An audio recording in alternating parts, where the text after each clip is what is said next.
welcome back to my channel. So this is Rinsang. Since I have written occupational English test, so I will give you first an overview of the pattern of this examination, and then secondly I will give you a little bit of things to do on the day of exam, and then thirdly I will just share the challenges and the tips, and then the one message that I want to convey. So it's gonna be in 3 different parts. So first, I want to share the overview of occupational English test, how the exam is going, like those who are new. Reading, you will have part A, B and C. Part A is going to be 15 minutes where you get like 20 questions which will be fill in the blanks with the 2 different abstract. Part B and C both together, and from part B you will get like a short abstract. Under each abstract you will get questions with a multiple choice which you need to choose the right answer, and then 6 different of it, and then followed by part C. It's going to be from question number 7 to 22 with the 2 long text will be there, so you have to answer all the questions in it. So it will be all multiple choice questions for this part C. For the listening, you have part A, B and C. So for the part A, what you have is that you have like, it's gonna be dialogue, it's gonna be conversation. So there will be 2 different conversation which will have 12 questions in each of the 2 different conversations. From question number 25 to 30, there is 6 questions in the part B where there is a 6 different conversation. You can able to hear it. Part C is from question number 31 to 42. So there will be like healthcare professional talking on one topic and giving a speech. So it was gonna be 2 abstracts, so you can listen to 2 different types of a speech or a lecture. The reading and listening, the pattern of those 2, it goes same to same with 42 questions with 60 minutes. Part A, B, C, and part B and C can be like choosing an option, and then part A is mostly going to be filling the blanks or something like that. So I think reading and listening goes hand in hand, and you know that listening and reading is same for all the other healthcare professional, but speaking and writing, it's going to be different from all the healthcare professionals. Talking about speaking, for the speaking you will get a very like a 2 role play which will be like 5 minutes each, and you will get some time to read the role play card. So you will be given a card and the task has been written over there, the questions, the scenario, everything is written in that card, and you get some time to prepare for yourself, and then followed by you will be playing the candidate role and the examiner will play the patient role. So one role play is gonna be in the home visit, and another one it's gonna be in the hospital setting. So something like that. It can vary to person, but most of the time it's gonna be like that. So coming to the writing, you will get 5 minutes to read the case note, everything, and then followed by 40 minutes to write your referral letter.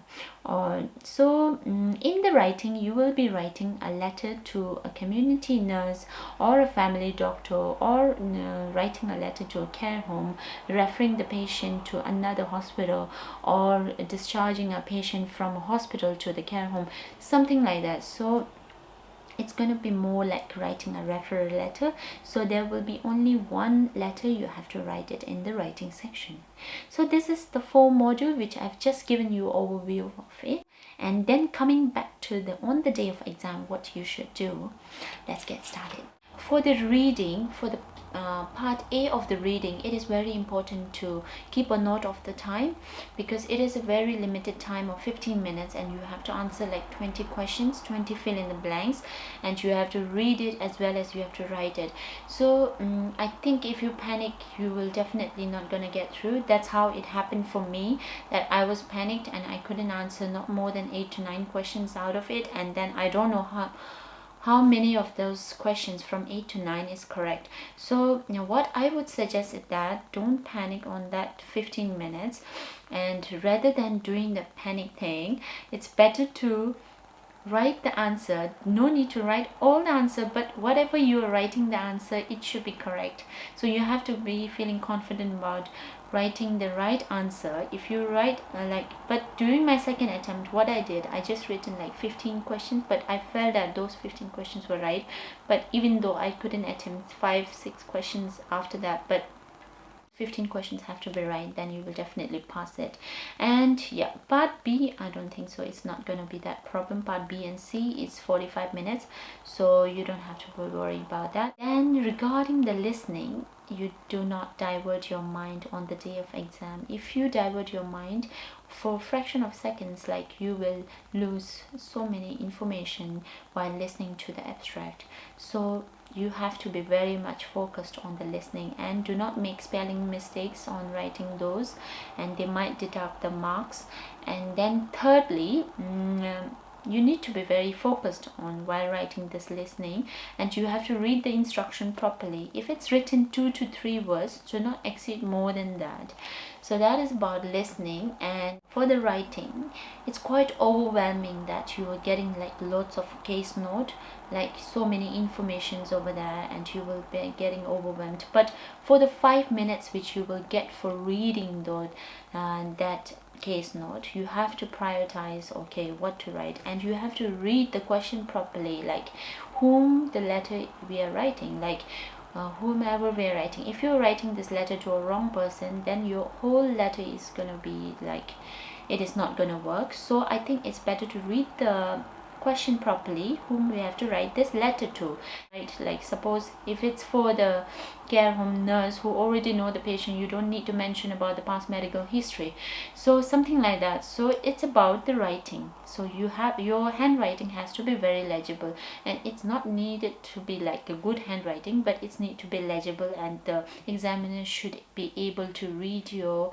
letter writing, even if you have written it very beautifully. But it's very important for you to write it legibly. For the speaking, as you enter the room, do not panic, and think like you are talking to your patient, and you feel like being natural is very important on the day of exam. You feel like you are talking to a patient. You make yourself comfortable in that scenario. If you will not do it, you will be panic, and then if you panic, you will gonna ruin everything. So I think the most important thing in the speaking is that speaking will be audio taped, so it will be audio recorded. So you have to be very loud, and make sure that you show so much confidence in speaking to the examiner, and then speak continuously. Speaking is very important. If you get stuck in between, so it means that you're lacking some word. But rather than that, keep on speaking until the examiners say like, okay, stop. Now that means that we have spoken enough. Examiner is not going to assess your speaking. The one which is audio recorded, it is going to send to the examiner. Someone else is going to judge your speaking. So that's the thing about the overview of on the day of exam. Talking about the challenges that I faced while preparing for this occupational English test, first and foremost is like, when I was preparing for the occupational English test, I was working at the same time, so it was quite challenging for me, because I have to go for work, and then I have to travel for 1.5 hours, and then again I will go for the coaching center to study for another 2 hours, then come back, and then go back to home, then again another day, next day I have to go for the work and all. So it was quite challenging for me because of the time, and then I feel really exhausted at that stage, but I didn't give up, and I really put my 200% on those days. And especially during the nights, it's quite difficult, because being a nurse and having the night shift, our body is getting more exhausted on those days. But somehow I got it through with the God's grace. And then second of all, the most challenging thing is for me is that occupational English test on those days was not widely written by most of us, and limited materials that I can refer. Thankfully, I've got a very good English professor who really helped me with my writing and everything. So somehow I got in a good institution for writing this occupational English test. So that's how I got through. Some of my tips for you all. So I wanted to go in each module for the reading, but for the reading, I think it's very important to do a time reading. You don't have time to read all of it together, but you really have to skim and scan the important word and the crucial word from the questions, and relate to the text or the abstract or the paragraph or whatever it is. The listening, the most important thing is that you can do a lot of practice with like listening to podcast. Is like more like a talking healthcare professional talking to a patient, so it's kind of medical related, so I don't think so the listening is not going to be that difficult for you if you will be very concentrated and focused while you prepare for that. But you really need to practice lots of materials so that you will get acquainted with this accent. Usually in the listening I can feel that it's more like Australian accent, so even when you are like not studying or anything, but you can always watch a movie without a subtitle, because when there is a subtitle of English movie, like we tend to look or focus more on the subtitle, and if you don't have the subtitle you will focus more on the audio. So I think that also will bring you a little bit of help.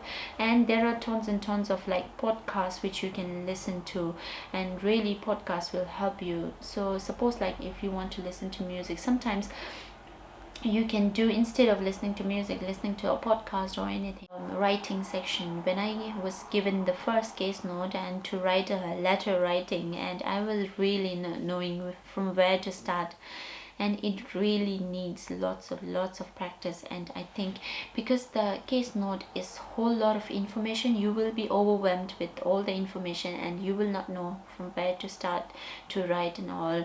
So I think first letter writing which I have written it, there was lots of like a red pen correction was there. So gradually as days goes by, when I was practicing, so I can see that, literally see that the red markings are going down, and then there is very less red markings when I have the end of my like practice sessions after 1.5 months. So that's how I think. But for the writing, I feel that you really need somebody to correct your mistakes, because if you keep on making the mistakes, I don't think so it's gonna solve your problem for the writing. And writing will be like more like you have to be precise, but you have to convey the message that you wanted to convey for the whomever you are writing. So that's the aim of the writing, because whatever the other person is reading, they need to understand what you're writing. So make sure that you practice in a introduction and a body which contains the medical this one. Suppose like if a patient goes under medical treatment, then nursing treatment, something like that, during the ongoing treatment, something like that. So what are the recommendation and all. So you can make a introduction, something like what do I say, I'm just referring this and this patient to you because like he came to this hospital on that date and everything. So you can just mention in that introductory part, and in the body you will mention during the course of the stay in the hospital he have experienced this one, he was on this kind of treatment. So you have to write it in letter form, not in a note form, isn't it? So when you practice in a letter form, and make sure to minimally make some grammatical mistake. And for the writing, I think grammar is very important, so that's why I think it's better to do some practice with the grammar before doing the writing section. That's what I did when I was learning, because for the only for the sole purpose of writing, I think the grammar is very important, because if you will not practice legibly and you will just scribble it down everything, on the day of exam you will find a difficulty. And while you practice, if you do it very nicely, and every time you do it, you do in that format, the format will remain the same, only the patient name will differ for the introductory and the conclusion part, just the body you need to change it. So slow and steady you will get through this. And for the speaking, I feel that like it's more about like when you're talking to the patient, I think that's more applicable. Like suppose if you're going for a walk, you can always practice with your patient when you talk to the patient, and how you will convince a patient for going for a procedure. So that's all about speaking.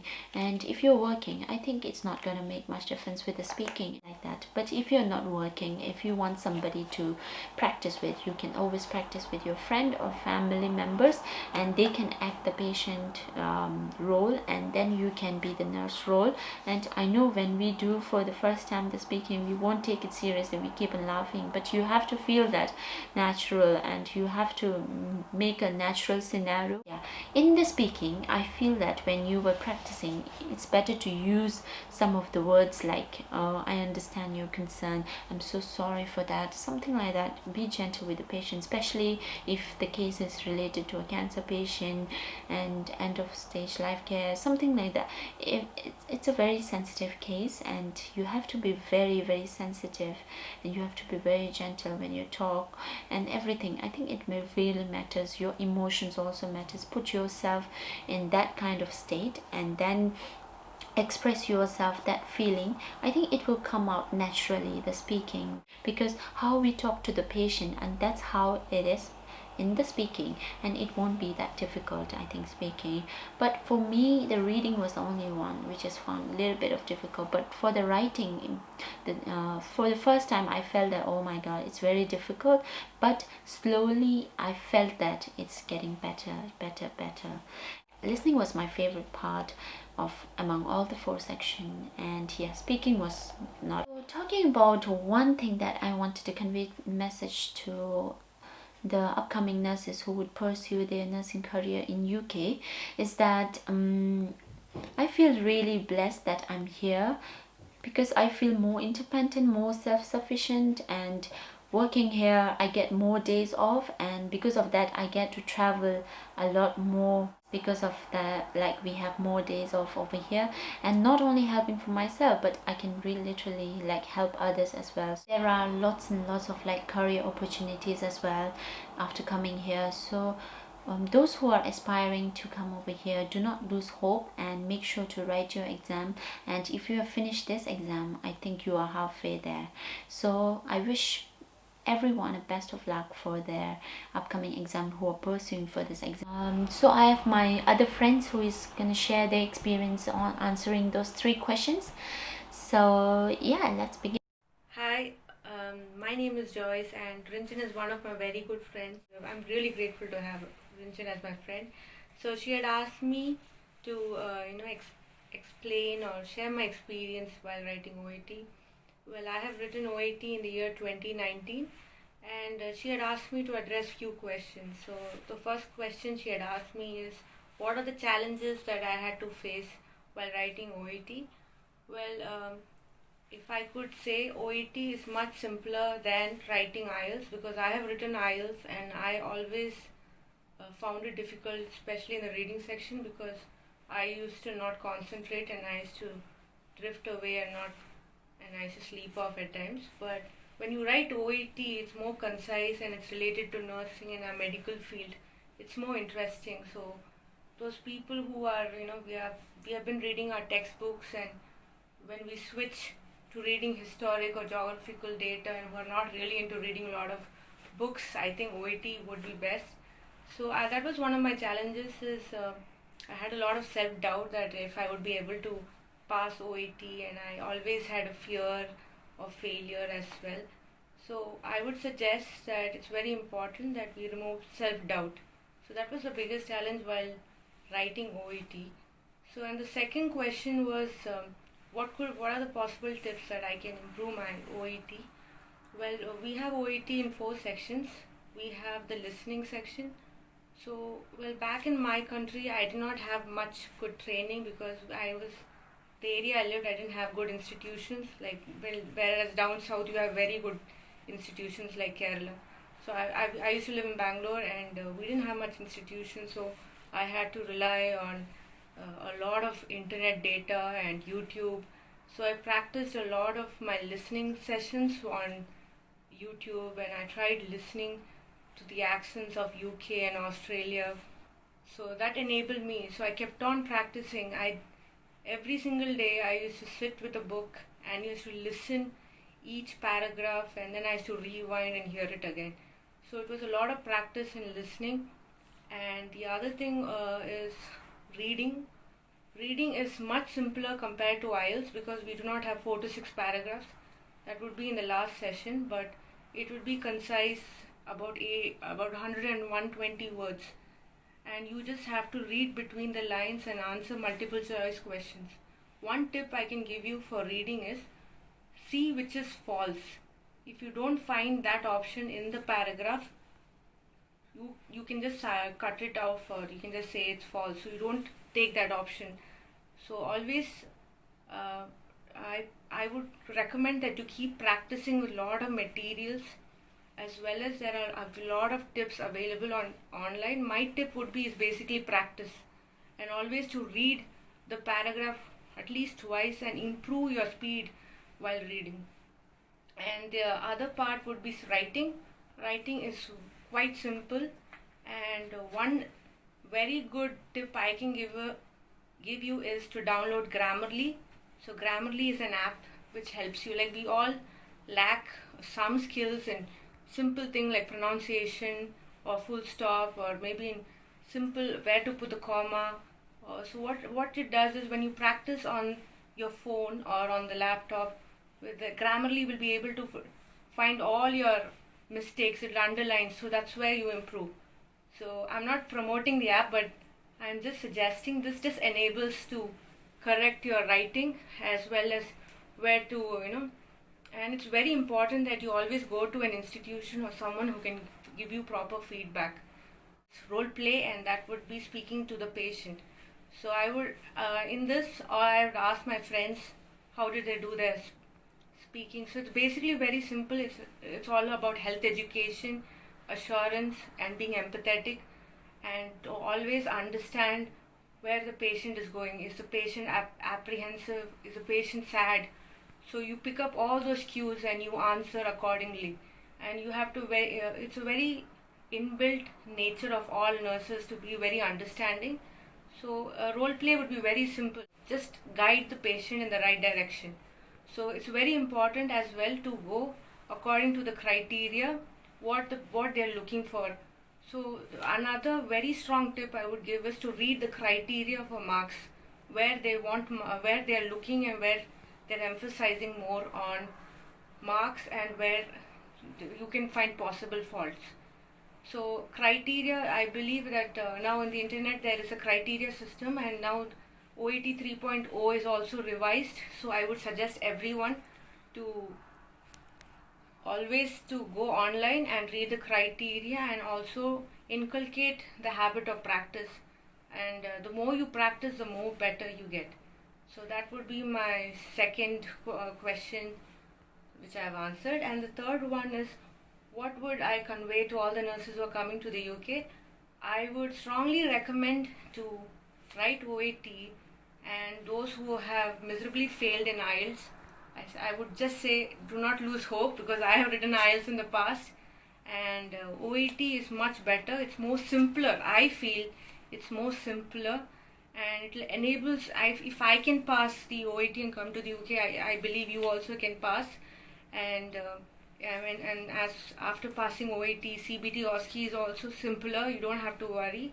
So the main mantra is practice. That's what I would recommend. And it's not necessary that you had a very good background in English. It's basically a lot of practice that enables you to come here. And I would recommend everyone who wishes to come to the UK to please keep trying and come to the UK.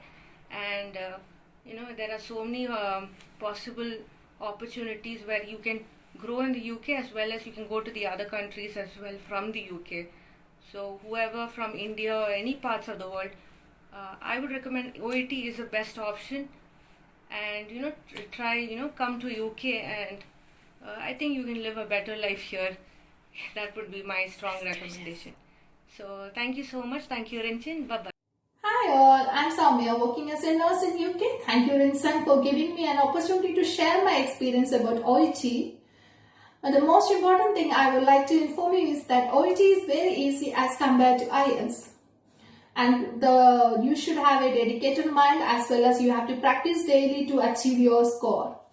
And reading I find very difficulty in my reading module. I was practicing a lot, as well as I was mainly concentrating on my part A and part B. If you are trying to find a good score for part A and part B, nothing to worry about that. You will score a good score in your reading.